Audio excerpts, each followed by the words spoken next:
জয়পুরহাট শহর পরিচ্ছন্ন রাখতে খঞ্জনপুর পাহাড়পুর সড়কের পাশে ১.৫ যুগ আগে প্রায় ৩ একর জমিতে স্যানিটারি ল্যান্ডফিল নির্মাণ কাজ শুরু হয়, কিন্তু ল্যান্ডফিলটি আলোর মুক্ত দেখেইনি, উল্টো পরিণত হয়েছে ময়লার ভাগাড়ে।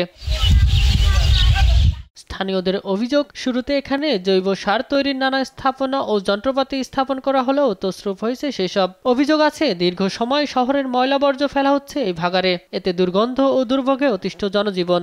দুর্ভোগ লাঘবে দ্রুত নতুন ল্যান্ডফিলটি চালুর দাবি স্থানীয়দের। পড়ে আছে এবং সবচেয়ে বড় সমস্যা আমাদের যে এখানে যে ময়লা ফেলানো হচ্ছে, এই ময়লাটা কিন্তু আমাদের খুবই বাধাগ্রস্ত হচ্ছে আমাদের জীবনযাপনের ক্ষেত্রে। এবং এখানে যে আপনার কুকুর, শিয়াল, কাক এইগুলা এখান থেকে নোংরাগুলা খাচ্ছে এবং তারা অসুস্থ হয়ে যাচ্ছে। তারা আবার মানুষের সঙ্গে মিশতেছে এবং তারা মরে পড়ে থাকতেছে। বিভিন্ন জায়গায় প্রতিবাদ জানাই এবং নিন্দা জানাই যে এরকম একটা নোংরামি আমাদের এখানে হচ্ছে। এই নোংরা পরিবেশ থেকে আমরা মুক্ত চাই আপনাদের কাছে। গন্ধ লাগে, ছেলে মেয়ে এই মুখে আসতে দেওয়া যায় না, ছেলে স্কুলে যাতে খারাপ মনে করে, ময়লা পাড়া পড়ে, ময়লা এখান থেকে টান দেখ ধরে এখানে কষ্টের মধ্যে আছি। এই পাশে আমার বাসা, আমার একটা মেয়ে আছে, একটা ছেলে আছে। তার পা একদিন গরু নিয়ে আসছিল, তার পায়ে কাঁচ লাগে অনেকখানি ছিঁড়ে গেছিল।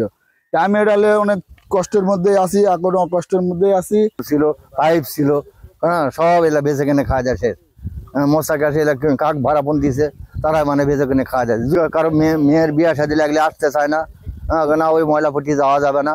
ধরে এখানে কষ্টের মধ্যে আছি। এই পাশে আমার বাসা। আমরা তো এরাই চাই যে ময়লাটা এখানে সেরে নিয়ে যায়, এখানে ময়লা ফেলে দিলে আমাদের এই সমস্যা।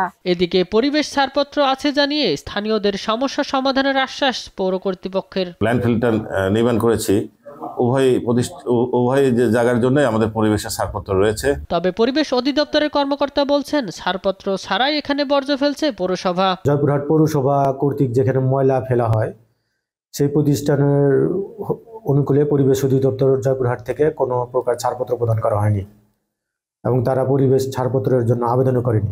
শহরের মানুষের সুস্বাস্থ্য নিশ্চিত করতে গেলে সঠিক বর্জ্য ব্যবস্থাপনা করতে হবে বলে জানালেন স্বাস্থ্য বিভাগের এই কর্মকর্তা। একটা শহরের সুন্দর সুস্বাস্থ্য রক্ষা করতে গেলে বর্জ্যের সঠিক ব্যবস্থাপনা করা উচিত বলে আমরা মনে করি। পরিবেশ সুরক্ষা ও স্বাস্থ্য ঝুঁকি এড়াতে দ্রুত ময়লার ভাগাড়টি অপসারণ কিংবা পরিবেশ বান্ধব করার দাবি এলাকাবাসীর। নিউজ ডেস্ক, দেশ টিভি।